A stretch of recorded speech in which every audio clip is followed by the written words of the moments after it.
Chairman Velasquez and Ranking Member Graves, committee members, thank you very much for the opportunity to speak with you today.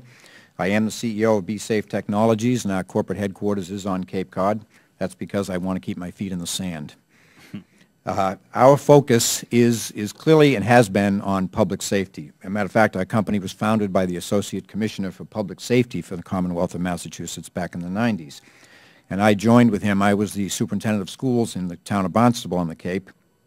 And having witnessed the tragedy at Columbine, we found that there was a tremendous need for more and vital information, not so much the communication, which has been filled rather effectively, but we found that there was a lack of vital information available instantly to first responders in the event of an emergency within a facility. And with that in mind, BeSafe Technologies was created and has been fostered and has grown as a result of working through broadband, and the availability of broadband to the first responder community is critically important, not only to the success of our small business, but obviously to access for first responder communities throughout the United States. Using broadband, first responders can access this vital information on any building, any facility, getting aerial shots, building blueprints, contact information, all the vital information that may be necessary in those. As an example, Columbine, you all witnessed that as we did Virginia Tech. Virginia Tech was over in 9 minutes.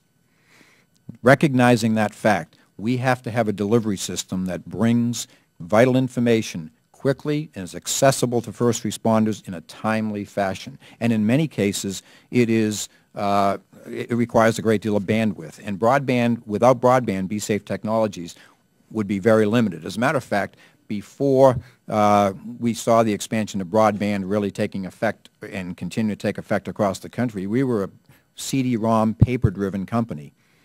No longer. We invested significant dollars into developing our company and the accessibility of the Internet so that all first responders can have immediate access if and when they need it. Also for pre-planning and so forth. In the event of a bomb threat, a hazardous material spill, any kind of an emergency, an earthquake, any emergency in places where large numbers of people might congregate. And we work with public and private institutions. We work with colleges, corporate and government facilities across the country. And we provide all of the vital information. We work very closely with SWAT team members, police chiefs, fire chiefs, school departments, college administrators, to making certain that what information is needed is there when it's needed. And we also do very effective training.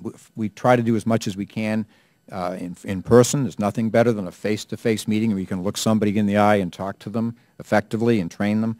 But I can tell you this, it's a large country, and what we're able to do through the use of broadband is train and effectively train first responders thanks to the exposure of broadband across the country. And that's something that we would hope continues to expand exponentially going forward in the future. In addition to that, we train hazmat teams, police teams, we do document management, all of these types of things that wouldn't be possible without this. And it really was the convergence of BeSafe and America's robust high-speed broadband networks that make this all possible. 10, 20 years ago, what we're doing today wouldn't be possible. And therefore, I can't stress enough how important the expansion of broadband is to our business and other businesses throughout the country.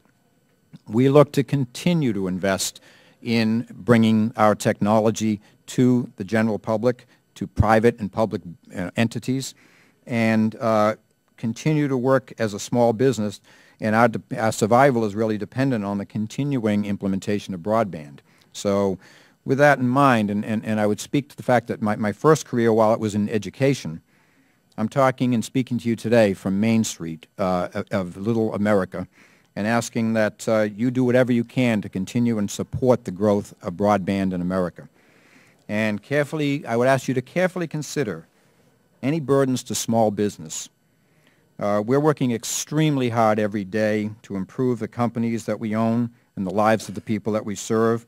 And I'd ask the members and thank you for listening to us, the people on the front lines, and hope for improved coordination and renewed growth in small business.